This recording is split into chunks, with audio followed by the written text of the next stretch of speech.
não parar, não precipitar e não retroceder. Então dizer para esse cara, sabe quando nós vamos parar? Nunca. Nunca na sua porca vida. Né?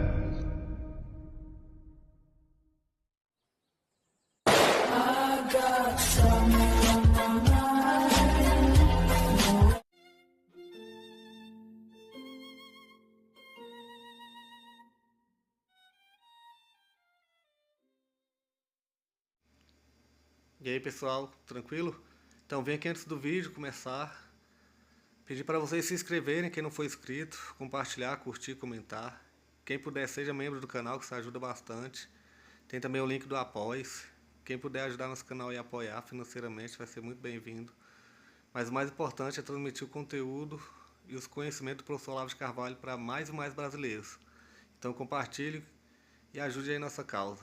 Muito obrigado a todos os membros, apoiadores do canal. Fico muito feliz. Tenho certeza que a gente está no caminho certo. Então fiquem com o vídeo e até mais. Valeu! Então, é só quando, vamos dizer, a sua vida interior, pessoal, a mais pessoal possível, começa a ter algo a ver, vamos dizer, com a vida da história em torno, da sociedade em torno, aí sim você entrou na vida intelectual. Fora disso, não. Né? Isso quer dizer que... Bom, uma vez eu dei para os alunos uma gradação dos círculos de existência que o ser humano vai penetrando. Quer dizer, quando você nasce, você entra num negócio chamado vida física. Não é isso? Quer dizer, você tem um organismo, ele está funcionando. E durante bastante tempo, vamos dizer, a manutenção e crescimento do seu corpo vai ser o centro das atenções. Do seu corpo e do seu organismo, vamos dizer, o seu organismo não só físico, psicofísico. Tá certo?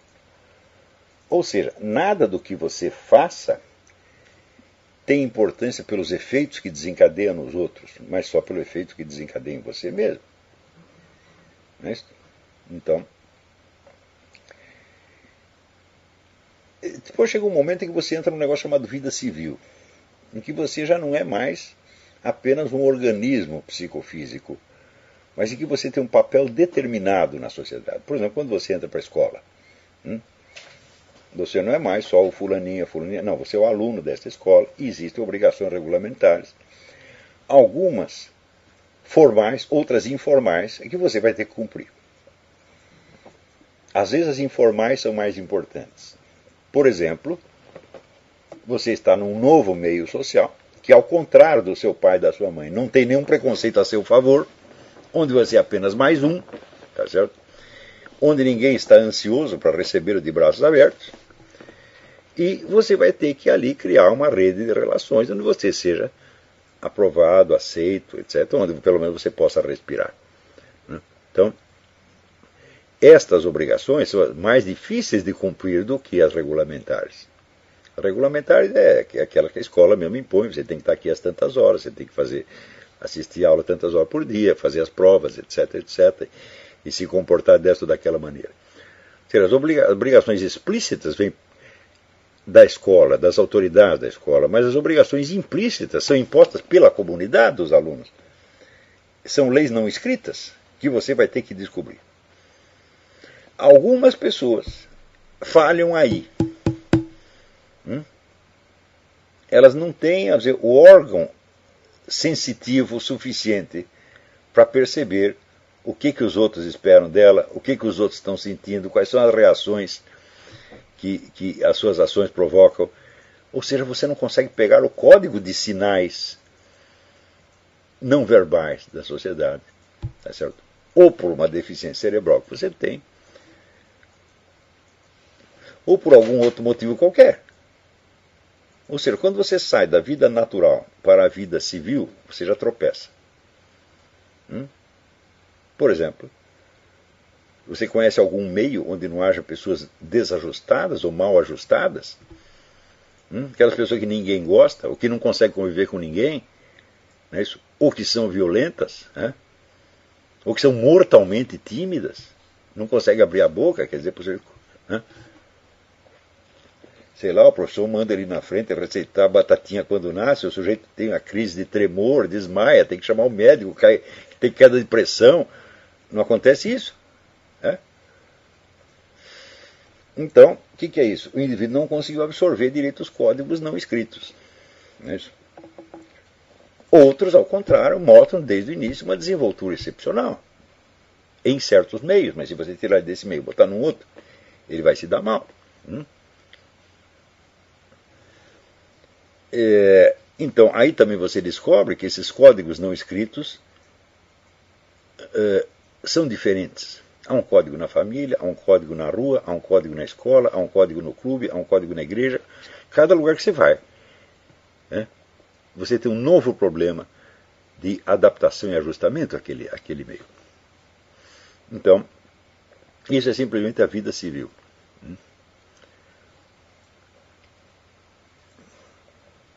Se você passar direitinho pela vida civil,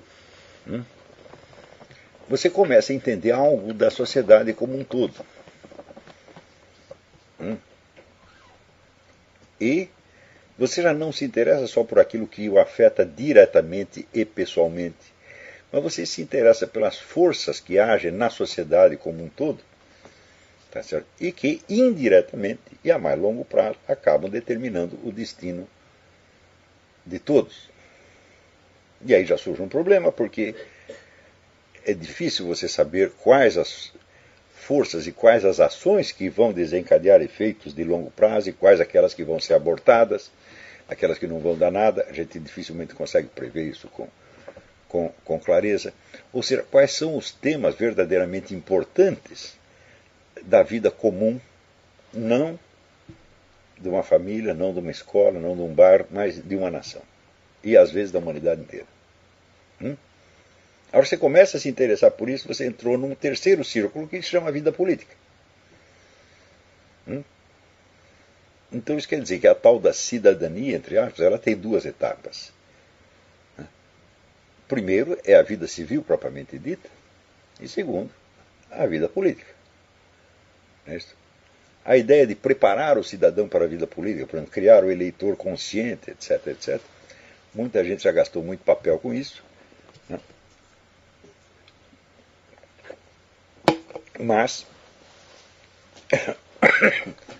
se há uma coisa que é utópica, é o eleitor consciente.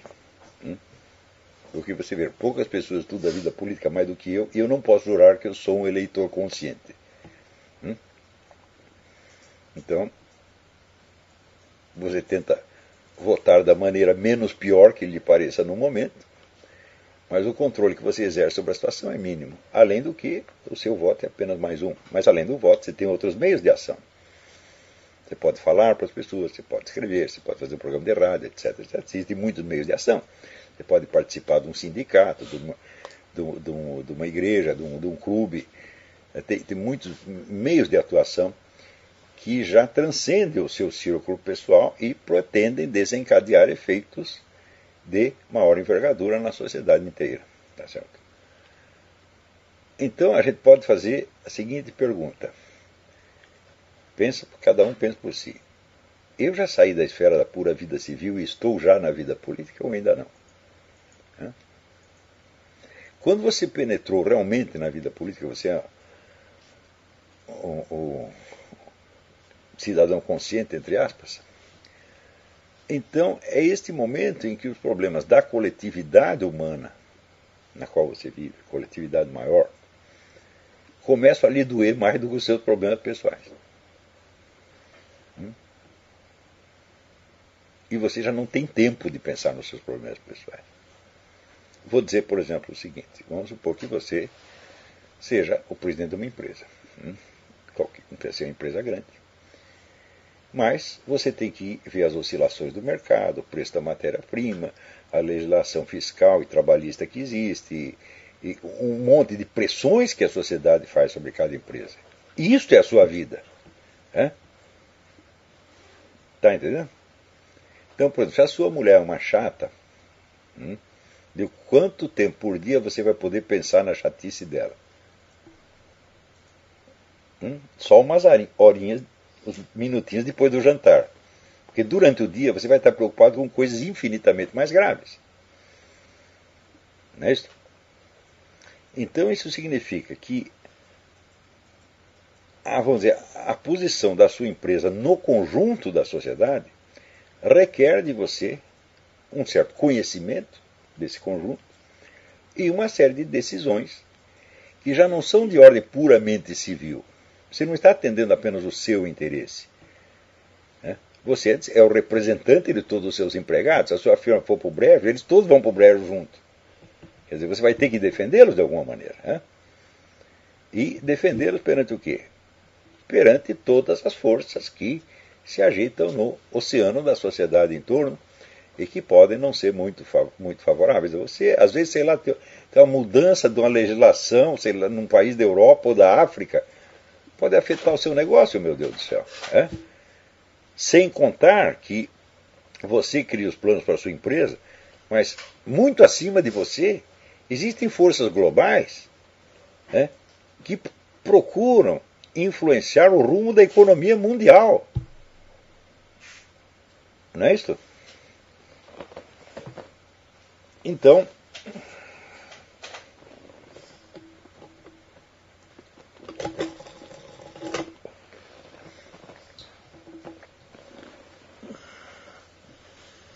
ou seja, como presidente ou diretor de uma empresa, você já está colocado numa fronteira entre a vida civil e a vida política.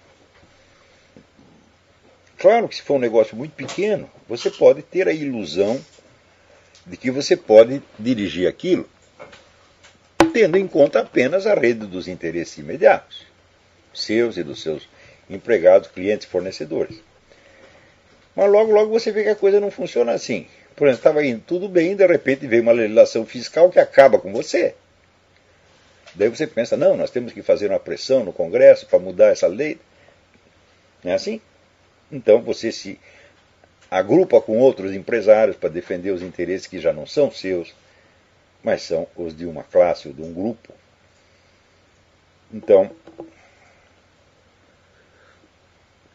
só quando você está preparado, está apto para considerar que esses problemas da esfera maior coletiva são a sua vida, muito mais do que os acontecimentos da sua vida pessoal, bom, aí você entrou realmente na vida política. Não é isso? Mas acima disso tem um quarto círculo, que é o que nós chamamos de vida intelectual. A vida intelectual é quando, para além da situação social, econômica e cultural presente, você está consciente de que aquilo tem uma retaguarda de milênios e de que forças que você vê atuando agora na sociedade podem ter provindo de raízes muito remotas. E que aquilo corresponde, vamos dizer, a uma visão do mundo, a certos esquemas mentais, a certos símbolos e valores, que se você não compreender na sua profundidade, tanto conceptual quanto histórica, você não vai poder manejar a situação direito.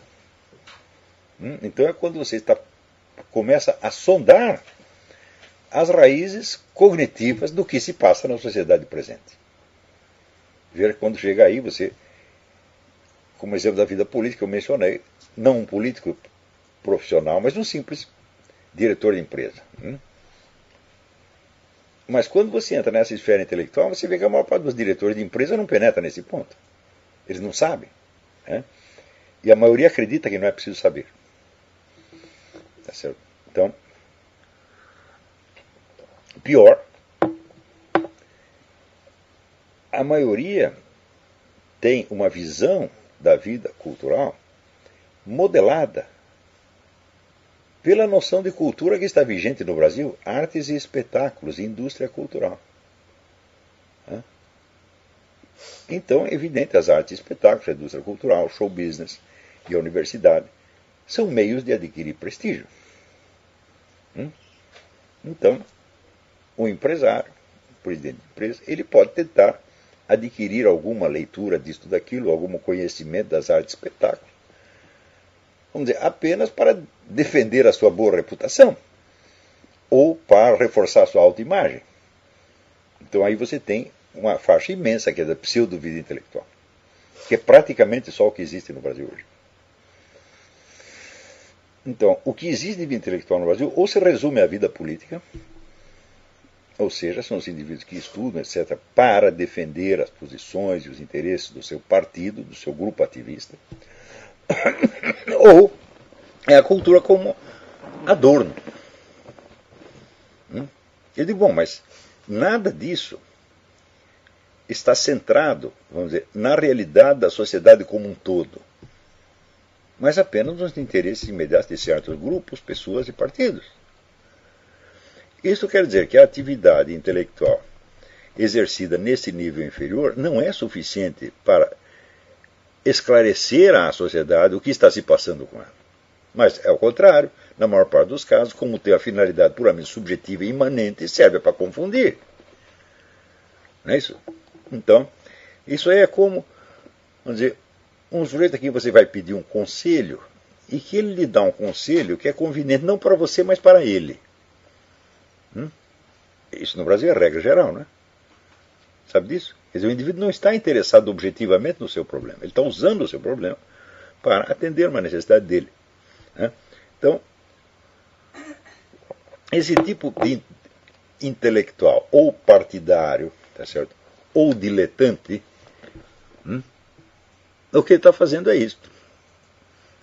Quer dizer, ele procura falar do conjunto da sociedade e até falar do conjunto da sociedade dentro de um contexto histórico-cultural maior, mas visando não a situação objetiva e as suas verdadeiras raízes, mas o interesse dele, que é o interesse ou de reforçar o seu partido, o seu grupo, ou o seu interesse de ter uma boa autoimagem. E esses conselhos só fazem mal. Note bem, eu leio muitas sessões de opinião dos jornais e revistas do Brasil. Em geral, as opiniões são assim. São todas assim. Dificilmente você vê alguém que está rachando a cabeça para descobrir alguma coisa real e dizer algo que seja útil à sociedade. Então, é a mesma coisa que dizer, no Brasil não há vida intelectual mais. Ela sumiu. Existem simulacros. Existem profissões intelectuais. Existem sessões culturais nos jornais, nas revistas, etc. Existem até programas culturais, até o Dr. Paulo Giraldelli não faz um programa de filosofia. Não é isso? Então você tem todo esse simulacro. Você vê que o suprassumo da subjetividade interesseira aparece no instante, meu filho, em que surge uma corrente política e intelectual baseada num treco que eles chamam preferência sexual. E você quer um treco mais subjetivo do que isso?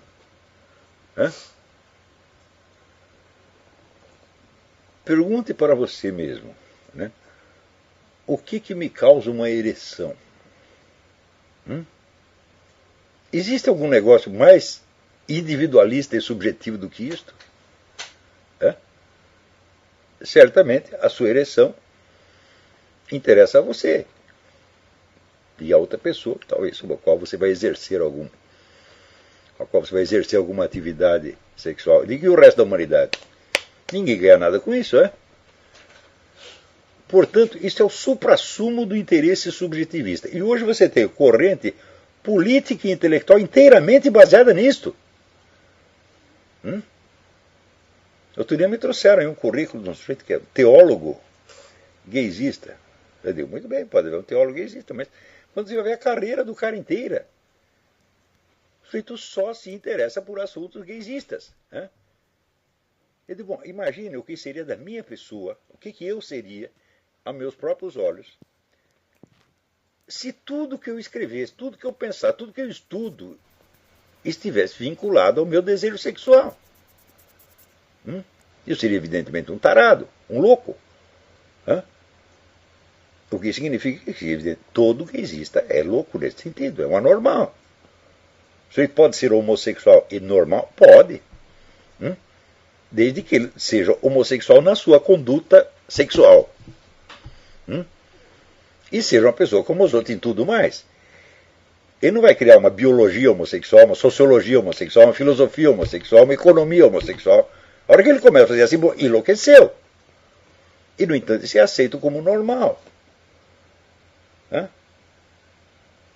Então, e pior, as pessoas confundem as duas coisas. Né?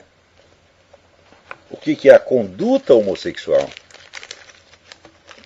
do que é, vamos dizer, a concepção do mundo, a cosmovisão homossexual. A minha cosmovisão é heterossexual, homossexual, bissexual, tetrassexual. Ela não é sexual de maneira alguma. Eu pretendo ter uma cosmovisão que não seria alterada por nada da minha vida sexual. Por exemplo, vocês sabem a história de Pedro Abelardo, que foi capado. Pedro Abelardo mudou de filosofia depois de ser capado? Não. Então pensa assim, os homens, se cortassem todas as nossas bolas, isto deveria fazer alguma diferença do aspecto filosófico, sociológico, científico? Claro que não. Isto quer dizer que você tem que saber que a sua vida intelectual está infinitamente acima dos seus interesses eróticos ou gastronômicos ou até financeiros. Se você não sabe disso, você está preso dentro, vamos dizer, de um egoísmo subjetivo. Não é só o egoísmo moral, é o egoísmo cognitivo, que faz com que você gire em torno das suas próprias necessidades. Ou seja, você é um idiota, no sentido etimológico do idiotes, que é o mesmo. Ele só pensa no mesmo.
Chegamos a mais um final de uma aula, de um vídeo. Espero que tenham gostado. Quem não se inscreveu ainda, se inscreva, compartilhe, comente. Ajude o nosso canal, apoie, seja membro. E ajude o nosso canal a chegar a cada dia a mais brasileiros que precisam muito do conhecimento do professor Olavo de Carvalho. Então é isso aí, fique com Deus, até o próximo. Valeu! Então é isso aí, pessoal. Que é o nosso canal. Que são alguns livros que eu já li. A maioria foi doação, mas alguns eu adquiri, professor Olavo de Carvalho. Alguns livros se perderam aí que eu emprestei. Professor Alexandre Costa. A Bíblia Sagrada. 10 lições sobre Karl Marx. Indico a não ler esse livro, que é muito ruim mesmo. Alguns pensadores aqui que realmente, como o professor Olavo de Carvalho disse, não são pensadores. Valeu, tamo junto aí. Apoie nosso canal, seja membro.